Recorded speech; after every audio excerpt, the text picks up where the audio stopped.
Bom, estudo para concursos, tipo de direito administrativo para o Tribunal de Contas do Município de São Paulo. Eu vou ler agora o da competência exclusiva do Tribunal Pleno que está escrita na lei do Tribunal de Contas do Município de São Paulo.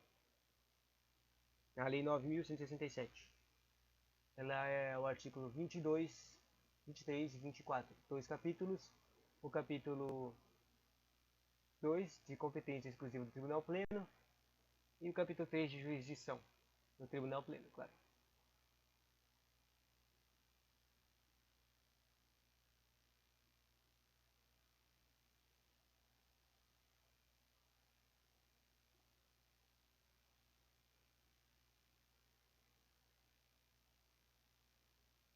Eu separei isso aqui no capítulo do capítulo 1, por causa que o capítulo 1 fala das coisas gerais do Tribunal Pleno. Eu quero separar essas coisas do específico exclusivas, que são mais importantes. Artigo 22, sabe, essas coisas de exclusiva é importante por causa que ela normalmente fazem questões com as competências. E quando eles fazem questões com competências, eles são cruzões. E confundem e falam coisas que são competências, duas competências, entende? Só que separa uma coisa que é uma competência exclusiva com uma competência que não é exclusiva. Só falar um exemplo aqui. No artigo 22 ele fala competência exclusiva do Tribunal Pleno. Fala aqui no primeiro oferecer parecer nas contas de balanço geral do exercício financeiro representados pelo prefeito nos termos do artigo 19.1, ou seja, o trabalho básico do Tribunal Pleno do Tribunal de Contas do Município de São Paulo, fazer parecer das contas do prefeito. E daí no tribunal, nas competências do tribunal, fazer aparecer no prazo de 90 dias da data de vencimento sobre as contas anuais encaminhadas pelo prefeito. Sabe? Essas contas aqui não são do prefeito, são as contas que encaminhadas pelo prefeito, ou seja, as contas encaminhadas pelo prefeito são as coisas do Poder Executivo. Ou seja, as contas do Poder Executivo são passadas lá para o Tribunal de Contas fazer o controle, entende? Mas não são as contas do prefeito. Essa é a diferenciação. É uma nomenclatura que diferencia estranha. Eu só percebi isso agora há pouco, quando eu estava lendo sobre das contas do prefeito sobre um título nessa mesma lei, na 97, na 9167, das contas do prefeito da mesa da Câmara. Porque o julgamento das contas do prefeito são de 60 dias, enquanto as contas mandadas pelo prefeito são de 90 dias, ou seja, o Tribunal de Contas tem mais tempo para julgar as contas do Poder Executivo, da administração, entende? Voltando. Ou seja, nas contas lá, na questão, eles poderiam misturar essas duas competências. A competência exclusiva do Tribunal Pleno com a competência normal do Tribunal Pleno. Daí, falando assim, é competência exclusiva do Tribunal Pleno. Daí ele vai lá e coloca oferece parecer. Daí ele vai lá e coloca 60 dias, 90 dias, tá. E daí você vai lá e lê ela e acha que ela tá totalmente certa. Só que tá errado. Por causa que essa é a exclusiva do Tribunal Pleno, é o parecer de 60 dias do prefeito, entende? Que na verdade, se você descobrir isso, você lê esses três capítulos diferentes. Porque seria uma confusa. Mas é esse tipo de coisa, entende? Voltando. É de competência exclusiva do Tribunal Pleno. Uma, duas, três, quatro, cinco, seis, 7, 8, 9, 10, 11, 12, 13. 13 coisas são competências exclusivas. A primeira são sobre oferecidos. A primeira é competência exclusiva para oferecer parecer nas contas do balanço geral do exercício financeiro apresentadas pelo prefeito nos termos do artigo 1 do 19 do inciso 1 que eu falei lá, de 90 dias. Nas contas anuais da Câmara Municipal encaminhadas pela mesa do prefeito. Essa aqui eu também comentei em outro, no vídeo das contas do prefeito e da Câmara. Basicamente, tem uma coisa, uma troca de competências. Porque o Tribunal de Contas é um tribunal que julga contas, certo? Mas ele não pode julgar as próprias contas. Quem julga as contas do Tribunal de Contas é a Câmara Municipal, ou seja, o Poder Legislativo, o chefe dele. E quem julga as contas da Câmara Municipal não, também é a mesma coisa. O Tribunal de Contas não pode julgar as próprias contas. Então quem julga as contas do tribunal é o próprio Tribunal de Contas, entende? Falei errado. Quem julga as contas da Câmara é o próprio Tribunal de Contas, entende? Agora, voltando. Emitir parecer relativamente às consultas formuladas pela administração municipal. Também é exclusivo apreciar as apresentações previstas nos parágrafos únicos do artigo 72 da Lei 8248, que não existe mais, tá? e esses que envolverem matéria de sua competência.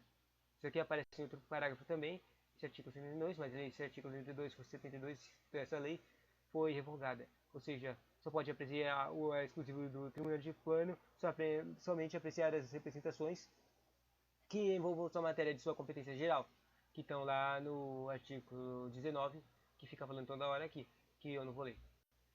4. Julgar as contas das entidades referidas no artigo 7, nos termos, artigo 7, nos termos do artigo 10 dos Assembleias Leis Federais, 6223, 75, no prazo de 180 dias, nos termos do artigo 38, inciso 4 desta lei.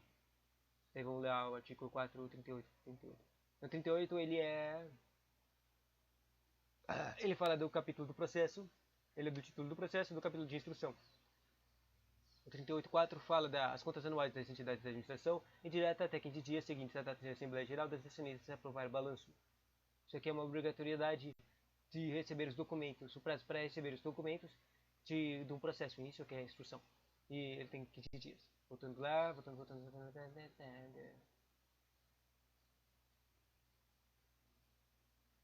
No prazo de 130 dias, nos termos do artigo 38, inciso 4 desta lei. Não entendi.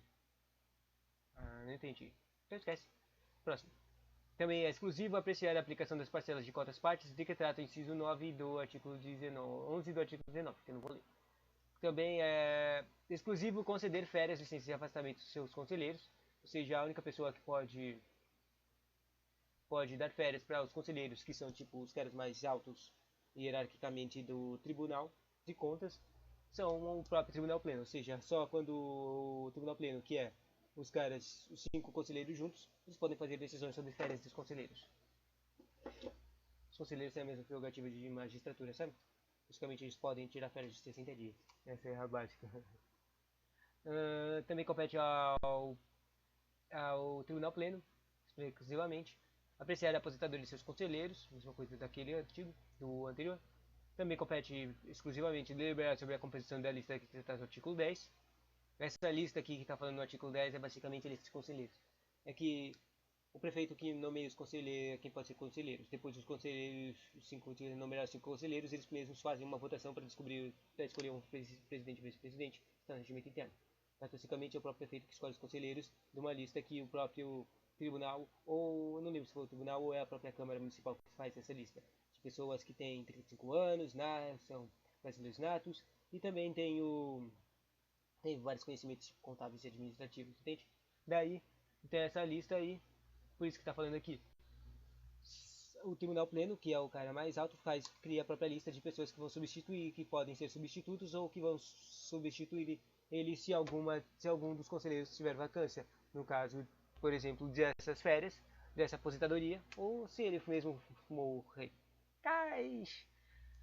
Daí, também compete exclusivamente eleger o presidente e vice-presidente, né? A própria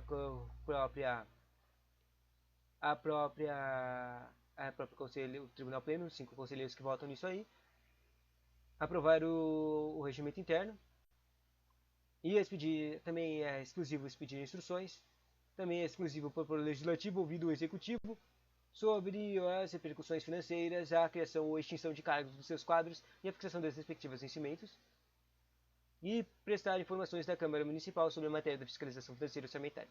Isso é muito importante, né? Agora, se você não entendeu dessas coisas que eu li, uma coisa básica, um contexto. Na verdade, você vai entender por causa que eu não li o Tribunal Geral. Mas, basicamente, essa coisa aqui do compete exclusivamente do Tribunal Pleno são as coisas que são julgadas pelo Tribunal de 5 conselheiros, ou seja, todos os caras mais importantes do treco são necessários para fazer essa decisão, entende?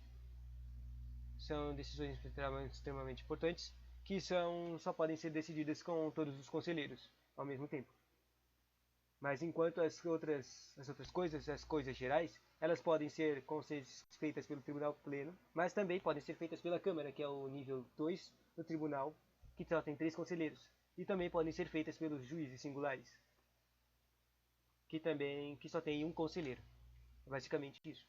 Mas só que você vai ter lá outros capítulos e outros artigos que falam regimento interno nessa própria lei que fala o que cada um desses caras fazem. Mas basicamente é isso. As coisas gerais podem ser delimitadas de um tribunal para um tribunal inferior, entende?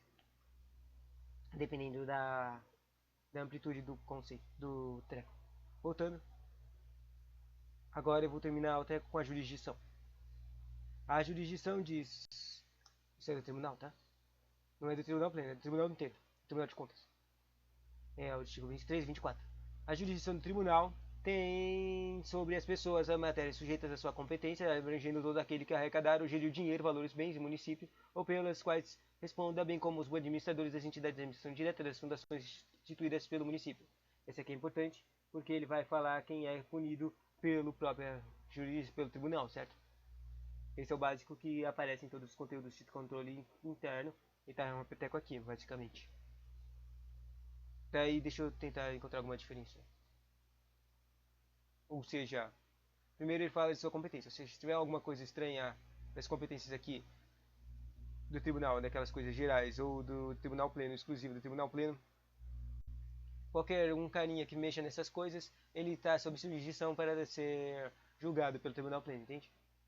Voltando, e também tem aquela coisa de materiais de gerir dinheiro e arrecadar. E no 24. E o extra aqui também é a administração direta e fundações, mas elas foram criadas pelo próprio município, né? Porque é um tribunal de contas do município, instituídas pelo município. Segundo o artigo 24, sob a jurisdição do tribunal ficam sujeitas as medidas para a apreciação de suas contas, a aferição de respectiva responsabilidade. Então, essas responsabilidades são duas: a responsabilidade dos ordenadores de despesas e as demais pessoas indicadas no artigo 19, inciso 4, e essa responsabilidade de todos os servidores públicos, qualquer pessoa ou entidade que seja ou não estipendiada ou subvenciada pelos cofres públicos municipais e que derem causa à perda, subtração, extravio ou dano em valores, ou seja, qualquer um que tenha efeito para a perda de dinheiro. Em parágrafo único diz, na apreciação da matéria contida neste artigo, o tribunal, quando for o caso, poderá promover procedimento especial da tomada de contas, de forma a dispuser o regimento interno obedecido a princípios do título 6º dessa lei. Título 6 é o do processo, sabe? Eu acho, deixa eu olhar. 6 é o do processo. O processo que tem a formação, partes e instrução. Não é muito complexo o artigo de processo. E assim termina. Daí o próximo eu vou ler as coisas do tribunal, as competências gerais da administração direta e do tribunal. Tchauzinho.